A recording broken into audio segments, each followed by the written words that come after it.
Olá, bom dia! Sejam todos bem-vindos. Essa é a nossa live do Cantinho de Paz, Luz, Esperança e Caridade. Dentro de alguns minutinhos a gente dá início. Seja muito bem-vindo. Bom dia! Bom dia, Marcos! Bom dia, Rodrigo! Bom dia, gente! Compartilha, espalha para todo mundo que a gente já vai entrar. 10 horas em ponto a gente inicia.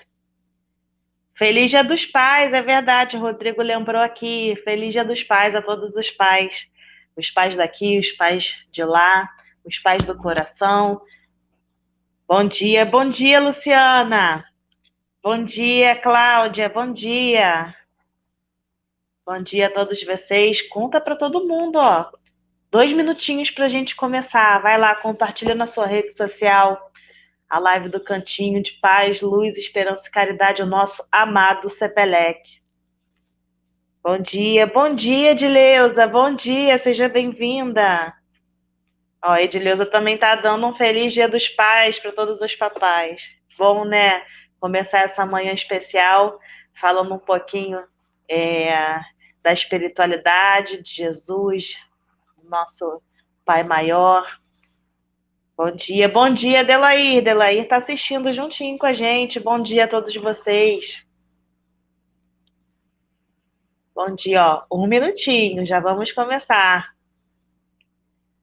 Bom dia, sejam bem-vindos. Conta. Olha, a live do Cepelec começou.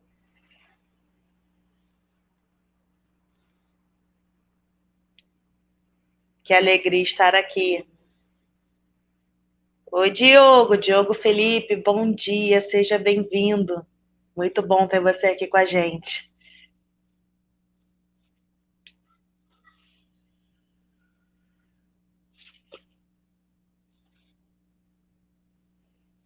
Uma manhã maravilhosa. Seja bem-vindo. Ó, em alguns segundos.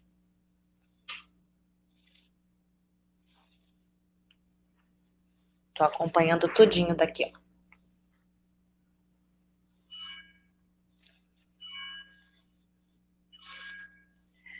Então, gente, 10 horas da manhã, oficialmente está aberta a live do Cantinho de Paz, Luz, Esperança e Caridade. Vou convidar, ó. Bom dia, Marise! Marise Bom, Peixoto, nossa palestrante. Bom dia! bom dia a todos, é um prazer estar aqui. Agradeço imensamente esse convite e vamos pedir a espiritualidade maior que nós possamos aqui realizar uma aprendizagem que seja importante para a nossa melhoria como espíritos. É verdade. Antes de eu passar a palavra para a Marise, vou aproveitar esse momento para quem ainda não conhece o Cantinho de Paz, Luz, Esperança e Caridade, nosso amado Cepelec, né, Marise? Eu vou falar um pouquinho deles para vocês conhecerem, terem vontade de conhecer nossas obras, tá bom? O Cepelec ele foi fundado em 1965 pelo nosso amado e saudoso presidente fundador, seu Fernando de Magalhães. E a gente tem como mentor espiritual da nossa obra um dos maiores exemplos de homem de bem, Dr. Adolfo Bezerra de Menezes. A gente pratica o espiritismo cristão unificado. E temos duas obras de caridade que são ótimas oportunidades para o trabalho de amor ao próximo, de auxílio e a caridade mesmo, né? O primeiro é o Lar de Socorro Espiritual Bezerra de Menezes. Nós recebemos no nosso Lar de Socorro aquelas pessoas que são encaminhadas pelo INCA, já fora das possibilidades terapêuticas de cura, da cura do corpo, da matéria, e os familiares não têm condições de dar o cuidado necessário para essa pessoa. Então, o INCA encaminha para a gente ajudar aí esse final de encarnação com muita dignidade, com acolhimento, com muito amor e os cuidados que essas pessoas precisam. E temos também o nosso Lar Bezerra de Menezes para idosas, que é uma casa de longa permanência para lindas senhoras que não têm condições de se manterem sozinhas. E aí a gente recebe, é uma festa, é uma delícia ter as vovós com a gente. E aí, se você quiser conhecer o último sábado de cada mês, o quarto sábado de cada mês, na verdade, a gente promove o Chá com as Vovós, que é uma tarde incrível, com muita música, com quitutes maravilhosos, e é festa, é um momento ótimo de descontração. E se você quiser conhecer as nossas obras, tem esse QR Code aqui em cima, e tem também as nossas redes sociais passando aqui embaixo. Será um prazer receber você no nosso amado Cepelec, no nosso cantinho. Então, Marísia, antes de começar propriamente dito o nosso bate-papo, vou pedir para você fazer a nossa prece inicial, tá bom?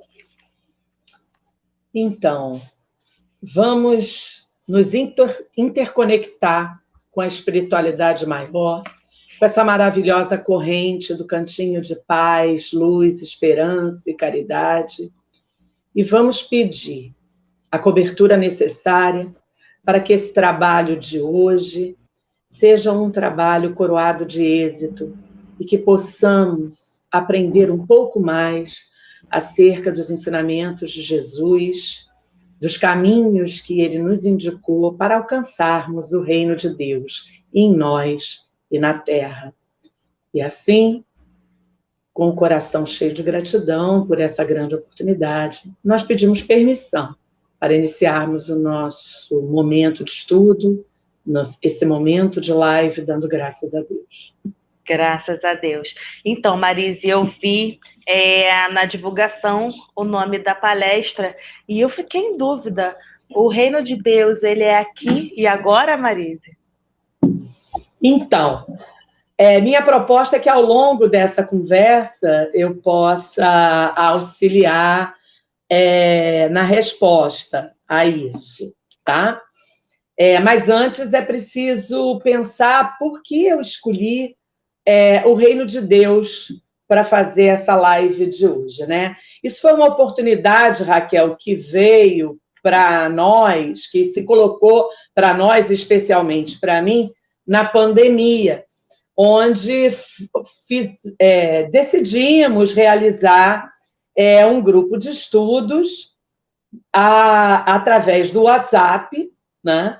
E a mim coube trabalhar as parábolas de Jesus, né? E nesse processo eu realmente entrei em contato com Jesus um pouco diferente, né, do que eu já vinha trazendo, aí do que eu aprendi ao longo da infância, da adolescência, especialmente porque esses estudos a respeito das parábolas, nós nos baseamos muito na obra de Frederico Guilherme Kremer, intitulada Jesus de Nazaré, uma narrativa da vida e das parábolas, que eu recomendo a todos que leiam. É uma obra extremamente interessante, traz um Jesus histórico e contextualiza bastante bem os ensinamentos dele através das parábolas. E nesse estudo, e também nas pesquisas que fizemos, vimos que o foco central, o tema principal de todos os ensinamentos de Jesus, inclusive das parábolas, é o reino de Deus. E aí, já temos lido, tendo lido o trabalho de Ramatiz, através de psicografia de Hercílio Mais, intitulado Sublime Peregrino, que é outra obra que eu recomendo que leiam, nós temos de Ramatiz a informação do grande trabalho da administração sideral no planejamento e na organização do retorno de Jesus ao corpo de carne. Isso porque Jesus é um espírito angélico, livre das sucessivas reencarnações, da roda das sucessivas reencarnações, como nós estamos ainda, né? Ele é o nosso irmão maior, nosso irmão mais velho, né? Nosso irmão anjo, que já passou em outros mundos por tudo isso que vimos passando agora, né? Ao longo das nossas reencarnações. E Ramatiz diz que Jesus, para vir trazer seus ensinamentos para nós no corpo de carne, ele fez um imenso trabalho de rebaixamento vibratório, ele auxiliado por toda a administração sideral, e isso levou cerca de 1000 anos, né? Então, veja, o que a gente conclui daí? Que a mensagem que ele trouxe era uma mensagem muito importante para todos nós, né? Daí entendermos que se o foco principal das mensagens dele era o reino de Deus, né? Era preciso prestar atenção nisso, né? Ele veio para nos ensinar e para nos dar o exemplo de como alcançar o reino de Deus, quando ele diz, por exemplo, eu sou o caminho, a verdade e a vida para chegar ao Pai. É certo que essa mensagem de Jesus traz a ideia de que é chegar ao Pai no mundo espiritual, mas eu já começo aí dando sinais de por que o título da live. O reino de Deus é aqui e agora. Então, dada a importância desse tema, né, e eu, no meu trabalho, né, eu sou uma pesquisadora da universidade, então eu vou buscar os sentidos de reino de Deus nos textos que tratam dos ensinamentos de Jesus, porque é certo que nos evangelhos esse é o tema colocado, o tema preferido, né? O tema central. E aí eu vou buscar num dicionário bíblico, vocês podem depois pesquisar na internet, colocando lá no Google, dicionário bíblico, que ele vai aparecer. O reino de Deus, né, é também chamado de reino dos céus, especialmente no Evangelho de Mateus, né? E uma das descobertas que faço, dentre tantas, é que o Evangelho de Mateus é um evangelho que se destina aos judeus, a levar a mensagem de Jesus aos judeus, né? A levar a mensagem do Messias, tentando mostrar aos judeus que Jesus era o Messias por eles esperado. Então, no Evangelho de Mateus, você vai aparecer muito mais fortemente a ideia do reino dos céus, porque os judeus, à época, eles não usavam o nome de Deus, eles substituíam o nome de Deus pela palavra céu, né? E, provavelmente, Mateus trouxe ao seu evangelho o emprego da palavra céu, que possivelmente era como Jesus denominava o reino de Deus para os judeus da época, em respeito mesmo à própria cultura, né? Isso é importante dizer. As parábolas de Jesus, os ensinamentos de Jesus, sempre foram muito contextuais, usando elementos que eram muito caros e muito importantes para aquele povo, né? Por isso ele usa o camponês, a semeadura, ele usa a pesca, elementos da pesca, porque aquele povo era essencialmente agrícola, um povo agrícola e um povo que tinha suas atividades econômicas também baseadas na pesca. Já nos evangelhos de Lucas, Marcos e João, a expressão usada é o reino de Deus. E por quê? Porque esses evangelhos se destinaram aos romanos, aos gentios, aos cristãos que não eram judeus. Daí ser mais inteligível para esse grupo a palavra Deus, né? E aí, o que nós vemos? Para os judeus à época, o reino que o Messias tão esperado instalaria era um reino material, tinha caráter político, e reino, então, tem o sentido de lugar ou de território, né? Por que isso? Esse povo judeu, né, o Frederico Kremer, no livro que já citei, ele traz essa informação para nós. Esse era um povo que vinha de anos de escravidão, de anos de milhares, de 1000 anos, né? Mais que isso até um pouco, de ocupação do seu território, de perda do território. Daí o sentido de reino de Deus, que se faz através da promessa de Javé, né, de Deus, ao rei Davi, assume esse sentido de reino material, reino onde o povo judeu teria a sua... Era um reino onde teria garantido o seu território político, né, e a sua cultura, enfim. O reino de Deus, então, como eu já adiantei, né, ele vai aparecer não só no judaísmo, mas também no islamismo e no cristianismo, né? No islamismo, Jesus retornará ao fim dos tempos para criar um reino de paz na Terra até o dia do juízo final. E aí a gente vê aí uma ideia de um reino que se instalará num futuro. No judaísmo, como eu já disse, é um reino material, um reino a ser instalado no presente, né? E no cristianismo, esse reino vai assumir 2 dimensões. Uma dimensão universal, uma dimensão de futuro, um governo de Deus estabelecido. E aí observem isso, no céu, mas também numa terra renovada, né? Mas no dia do juízo final. Então, seria algo para o futuro, né? E um reino que teria sua existência eterna.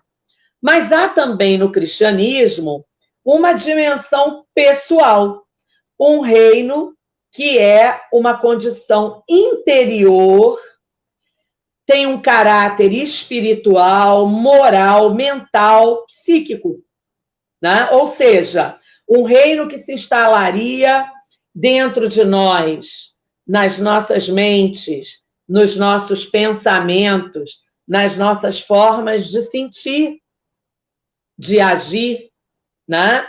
Isso é muito interessante, mas ainda uma tensão entre um reino que se instala na pessoa, mas um reino que só se instalará num futuro, né? No dia do juízo final.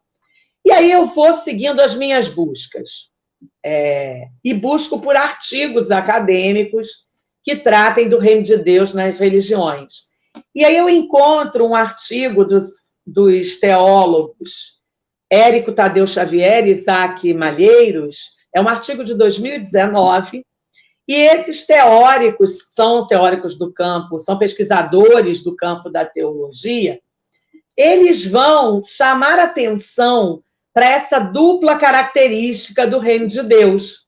O reino de Deus é, ao mesmo tempo, uma realidade presente, que seria o reino da graça, e uma realidade futura, que seria o reino da glória. Conversando um pouco, né, com o que o cristianismo está propondo. E eles assinalam uma tensão entre esse reino que já é e um reino que ainda não é. Né? Mas eles afirmam o seguinte, que essa tensão não causa problemas para que, desde já, os súditos desse reino de Deus desfrutem dos seus benefícios, inclusive a vida eterna. É um pouco o que o cristianismo vai propor, né?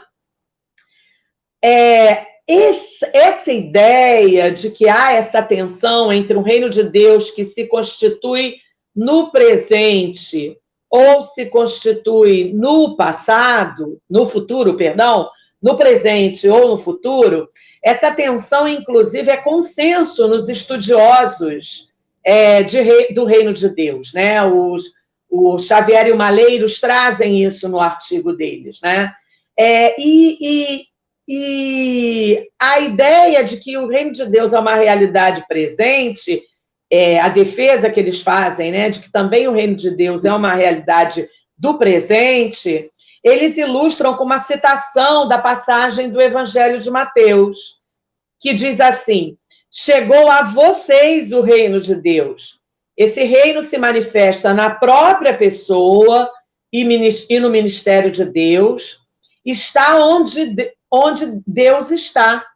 E para fazer parte desse reino, e aí diz, no presente ou no futuro, é necessário pertencer a ele. Então vejam que essa tensão está colocada. Só aí já estou dando pistas de por que eu estou defendendo a ideia de que o reino de Deus é aqui e agora, né? Mas vamos seguir. Junto a esse reino, a essa ideia de reino de Deus, que é uma realidade presente, eu estou identificando também a ideia de que não é um reino material. Então, se afasta um pouco da ideia dos judeus lá na época anterior à vinda de Jesus, né?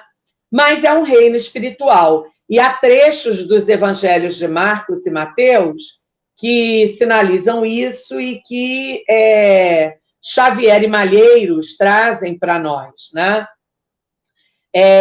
A ideia de que o uso dos verbos do tempo presente em vários trechos dos evangelistas sugere que o reino já é uma realidade, o reino de Deus já é uma realidade.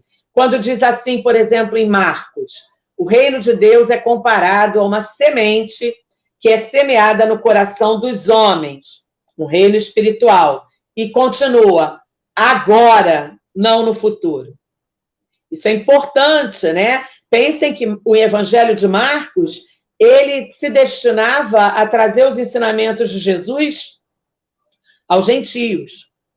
Então, isso, aqueles que não eram judeus. Então, isso é uma coisa muito importante, né?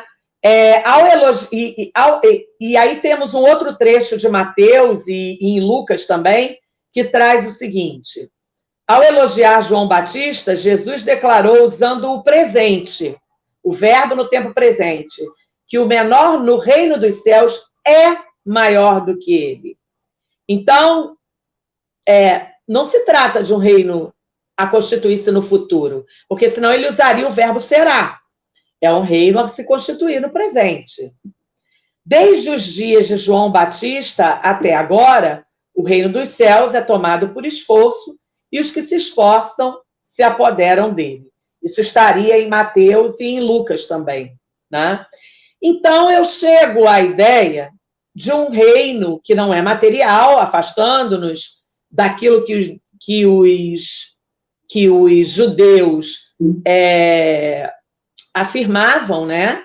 Esperavam, né? Um Messias que instalaria o reino material, o território, né? O reino de Deus num território judaico.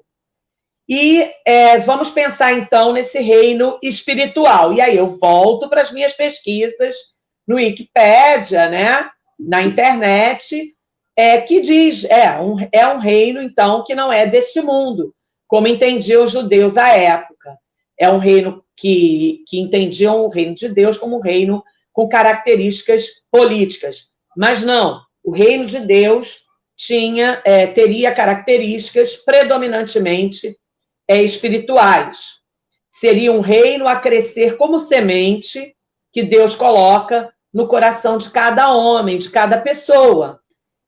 E nesse reino estaria instaurada teríamos aí a plena instauração da lei do amor a Deus e ao próximo.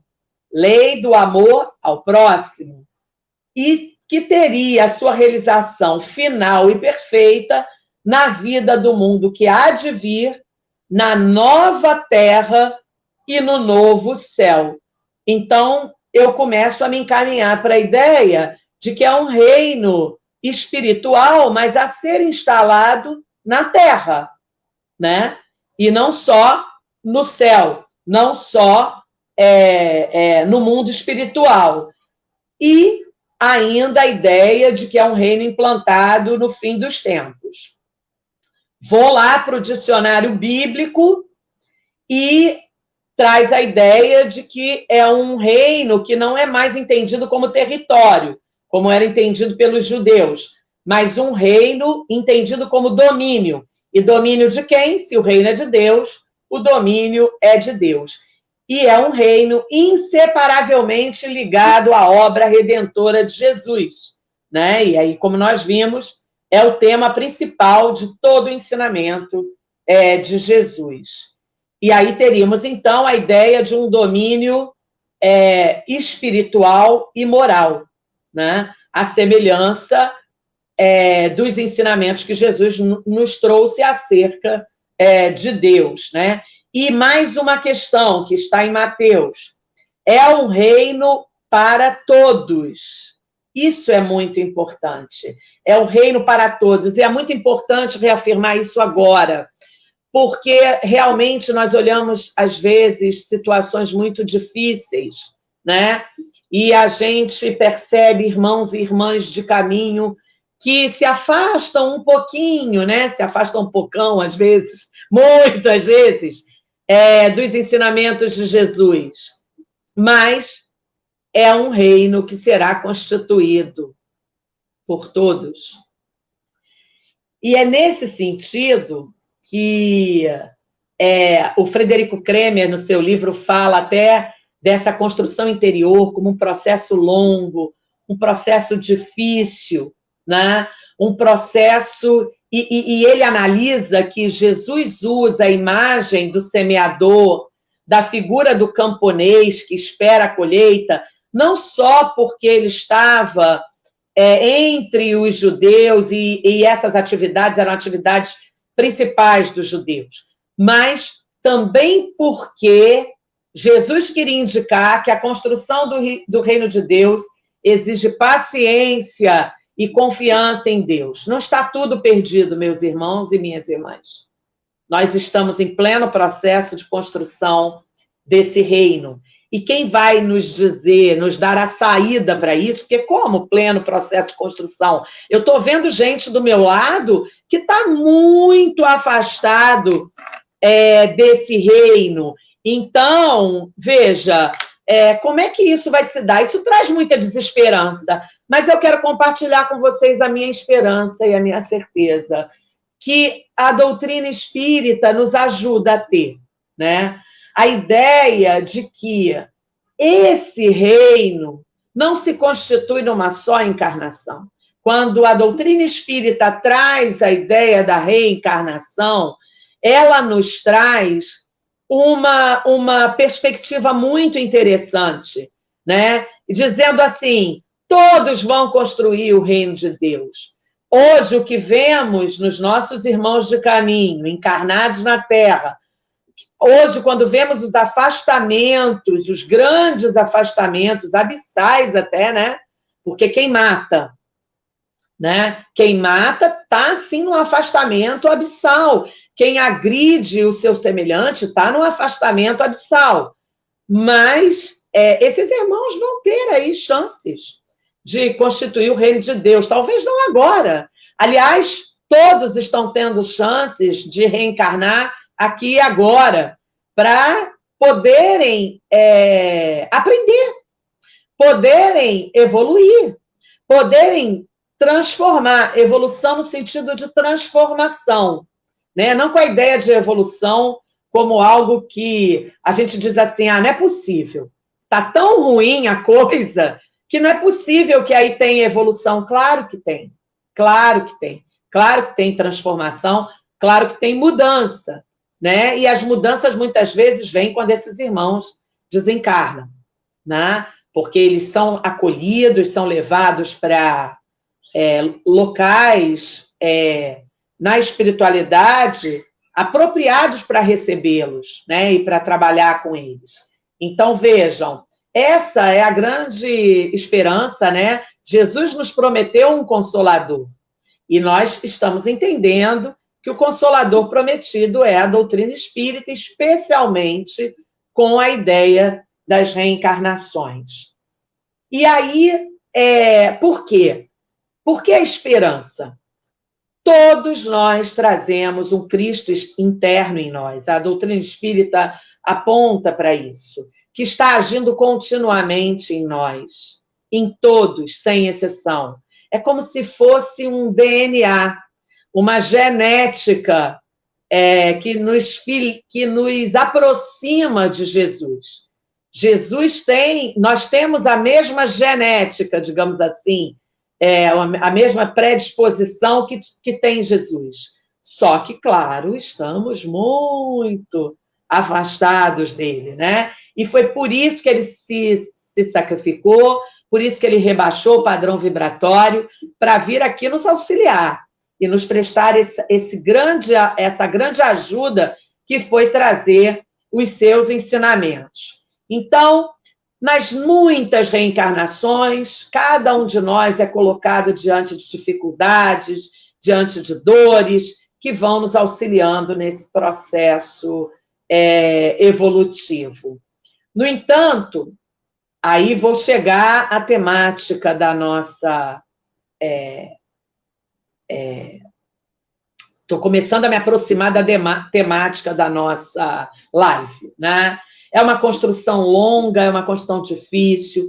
Todos nós temos investido em muitas encarnações, né? E o que eu trago aqui é a proposição de que façamos esse esforço para construir esse reino em nós, aqui e agora. É um reino que depende da nossa vontade, depende do nosso esforço para a sua construção. Nós temos o livre-arbítrio, né? Todos temos o livre-arbítrio. E temos feito escolhas aí ao longo das reencarnações, né? Muito bem. A doutrina espírita, né? Aí eu fui lá para a doutrina espírita para tentar pensar como é que o reino de Deus está sendo tratado. E aí eu pego uma obra que é importantíssima da doutrina espírita, que é o Evangelho segundo o Espiritismo. É uma obra básica para nós, onde são abordados os ensinamentos de Jesus, trazidos através do Evangelho, né? Através dos evangelhos canônicos, mas pensados à luz da doutrina espírita. E eu faço uma busca usando a palavra reino somente, na medida em que Mateus usa muito o reino dos céus. E eu não queria perder nenhum. E no Evangelho segundo o Espiritismo, eu encontrei 100 ocorrências da palavra reino, entendendo que é uma obra com pouco menos de 300 páginas. Vocês podem imaginar que a cada 3 páginas aparece uma citando a palavra reino, trazendo a palavra reino, né? E eu recomendo a leitura do Evangelho segundo o Espiritismo, porque ali há uma série de apontamentos sobre as características do reino de Deus, há uma série de pistas sobre como construí-lo em nós, mas, infelizmente, o nosso tempo não vai nos permitir tratar disso, né? Mas eu quero trazer alguns pontos dessas contribuições da doutrina espírita para pensar a construção do reino de Deus. Primeira coisa importantíssima, a ideia de que, a exemplo de Jesus, que quando chegou aos judeus disse: não vim destruir a lei, porém cumpri-la, a doutrina espírita diz: não vim destruir a lei cristã, mas dar-lhe execução. Tanto assim que uma das nossas principais obras é sobre o Evangelho de Jesus, sobre a obra, sobre os escritos dos evangelistas que tratam dos ensinamentos de Jesus. Então, a doutrina espírita não ensina nada em contrário ao que Jesus ensinou, vem só complementar, vem só esclarecer à luz do conhecimento que temos hoje, não só a partir da ciência, mas também à luz do conhecimento que os espíritos nos trazem das nossas múltiplas reencarnações, né? Vem apenas tornar mais claro aquilo que Jesus, há 2000 anos, trouxe de forma bastante alegórica, né? As parábolas, elas trazem a nós os ensinamentos de Jesus, aquilo que ele fala sobre o reino de Deus, e o que podemos depreender, né? A conclusão a que chegamos é que esse reino é um reino que se concentra em duas ideias básicas, em dois atributos básicos, né? É um reino que precisamos estabelecer em nós. Jesus disse que ninguém poderia ver o reino de Deus se não nascesse de novo. Então, é um reino constituído ao longo de várias reencarnações. É um reino constituído na vida material, portanto, porque as reencarnações é quando o espírito se coloca em corpo de carne, né? Reencarna para as aprendizagens que precisa fazer, para dar sequência ao seu processo evolutivo, né?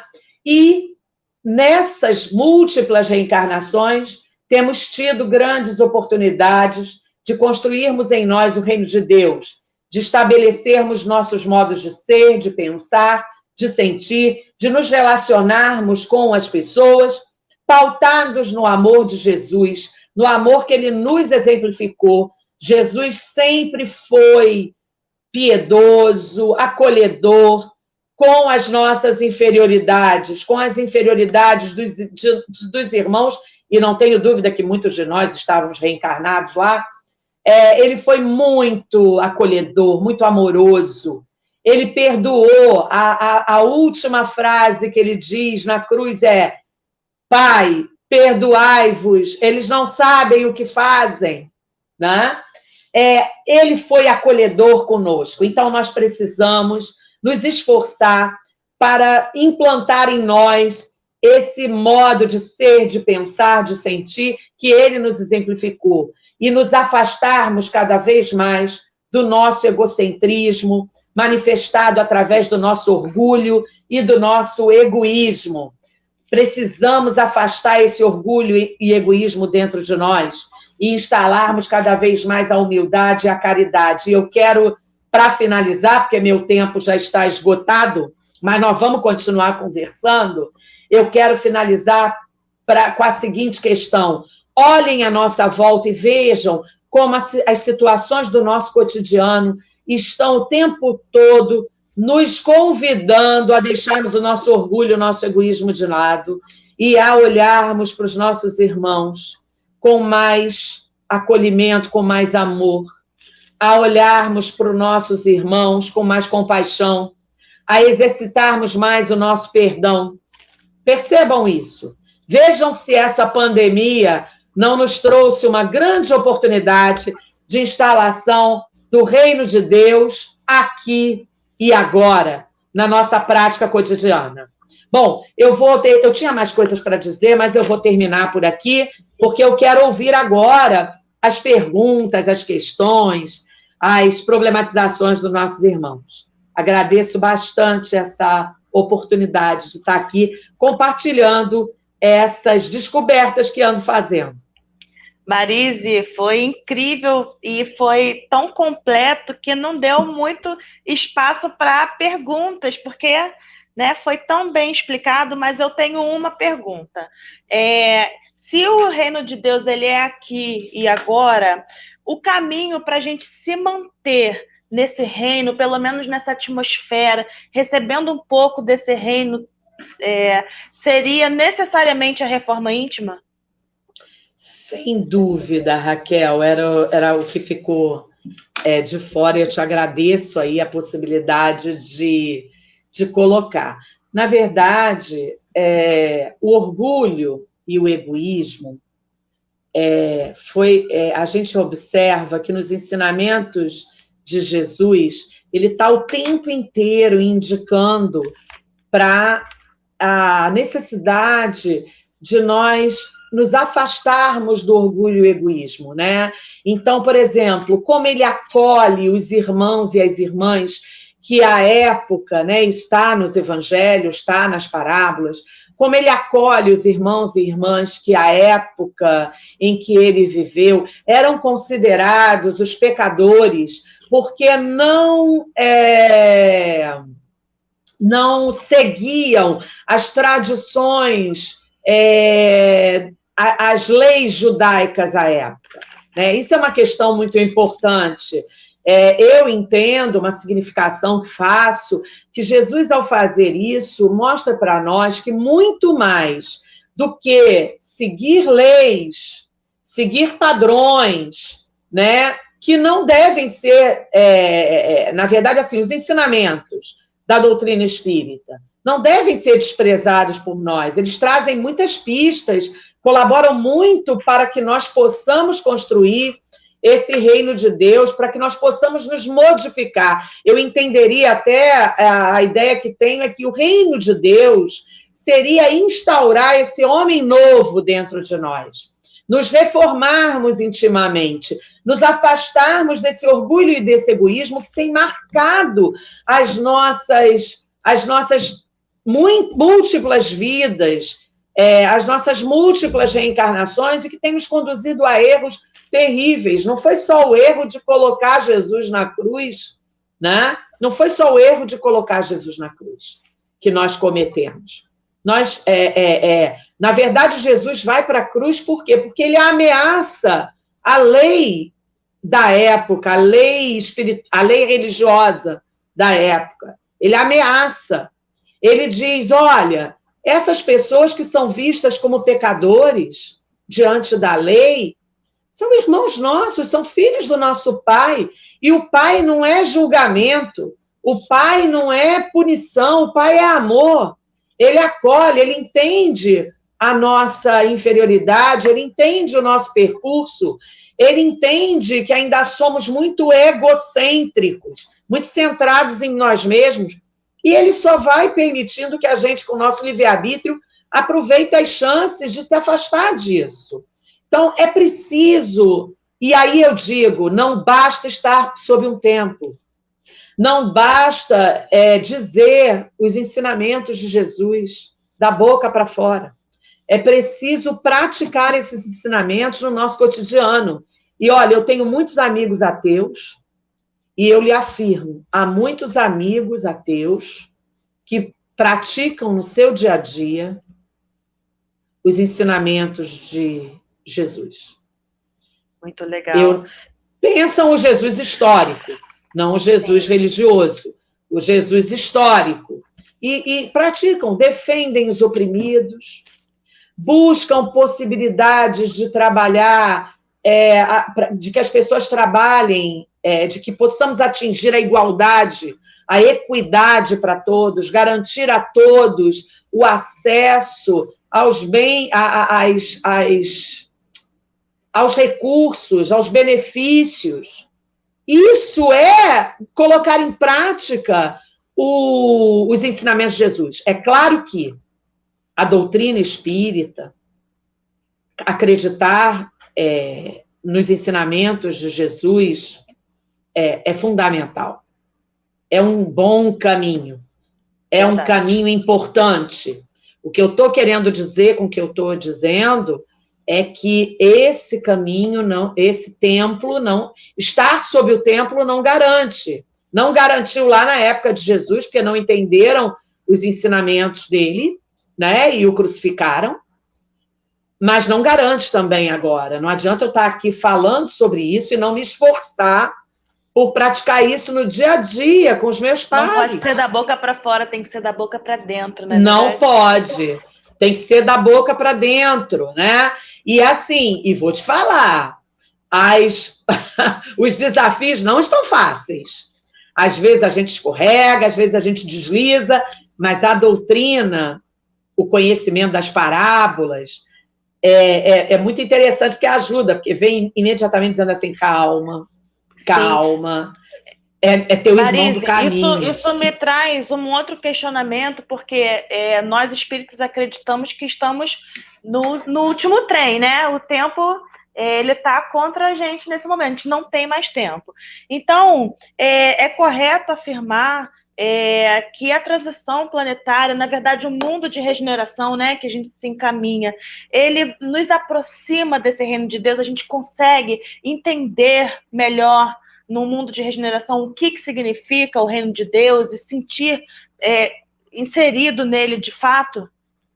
Então, Raquel, a leitura que faço através dos escritos, né, da doutrina espírita, das próprias parábolas, as características do reino de Deus, colocadas por Jesus, seriam as características do mundo de regeneração para o qual o planeta Terra está se encaminhando, né? E todos nós queremos ficar num mundo de amor, de paz, de equilíbrio, de acolhimento, de compaixão, de perdão.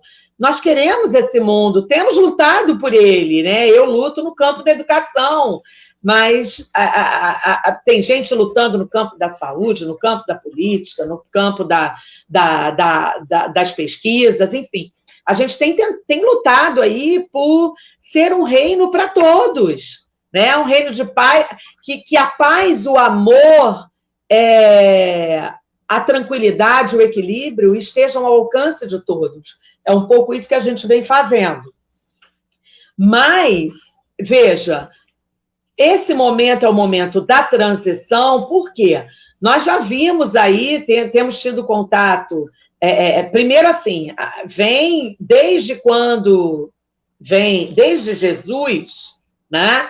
Que nós aí estamos aí alentando essa aproximação ao mundo de regeneração. Ele foi o primeiro passo, digamos assim, né?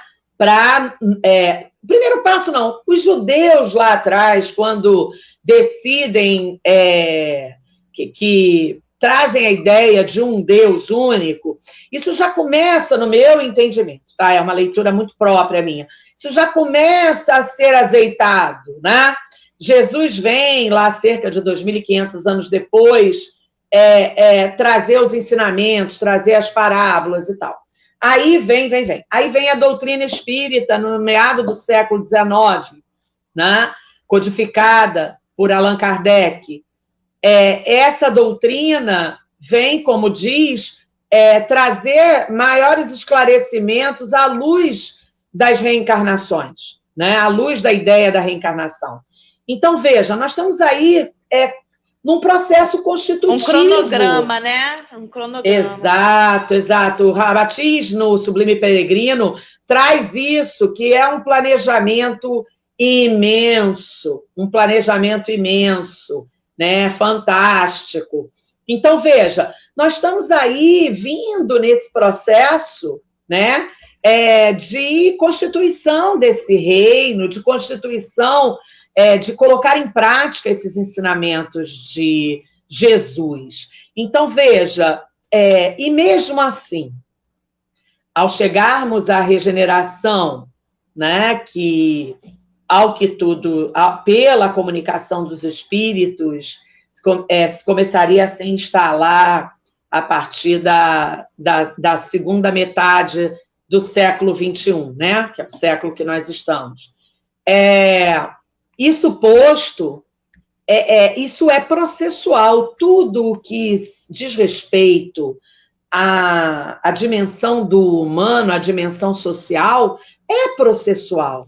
Então, de verdade, a gente já está aí nesse processo há algum tempo, e mesmo aqueles que não conseguirem embarcar nesse trem, né, que a gente costuma dizer que é o trem do mundo de regeneração, esses também terão possibilidades de iniciar todo um processo, de buscar uma escola, né, que seriam os mundos, né? Não vai se perder uma ovelha, né?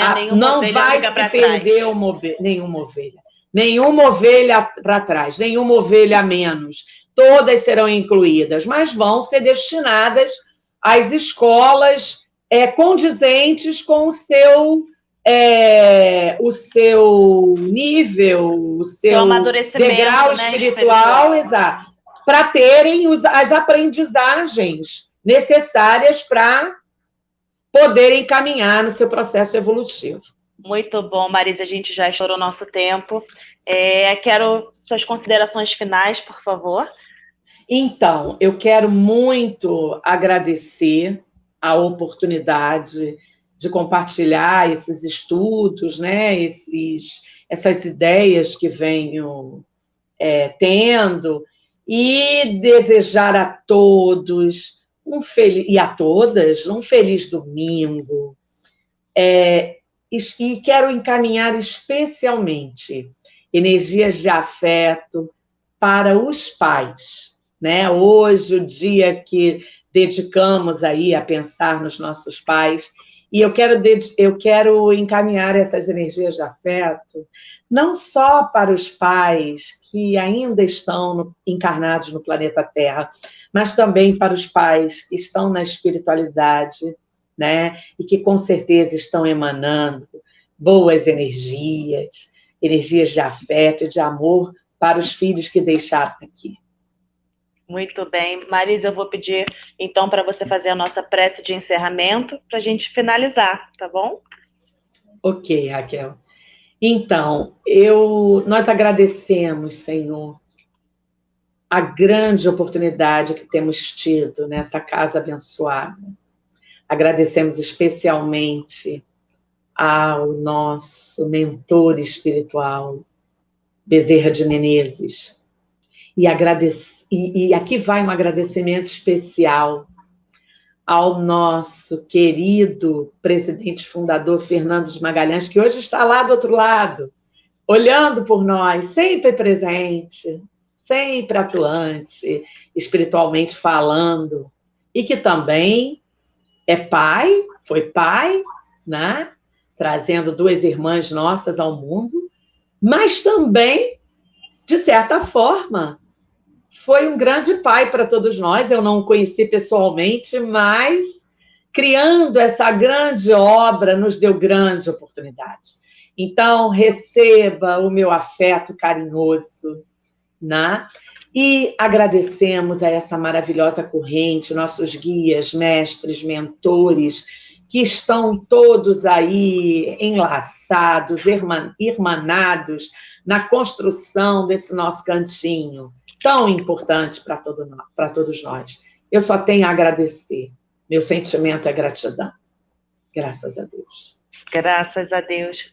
Muito obrigada a todos vocês que nos assistiram. Quero desejar um feliz Dia dos Pais, como Marisa falou, para os pais que estão aqui, para os pais que estão lá, para as pães, para as mulheres que muitas vezes não têm opção senão exercer todos os papéis, inclusive os de pais, né?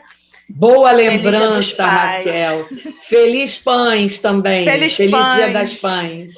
Isso, e quero lembrar a vocês que no próximo domingo, dia 16 de agosto, nós temos uma live também maravilhosa, já estou ansiosa para chegar, com nossa palestrante será Adelair Marcondes, moderação de Marcele Benigno e um tema maravilhoso, Marise. Felizes os pobres de espírito. Olha que link maravilhoso com que conversamos nessa manhã de domingo, não é verdade? Total, inspirado. É verdade. Muito obrigada a todos vocês. Tenham uma excelente manhã, tenham um excelente domingo. Um beijo no coração de todos. Jesus abençoe a todos vocês. Graças a Deus. Obrigada. Tchau, tchau.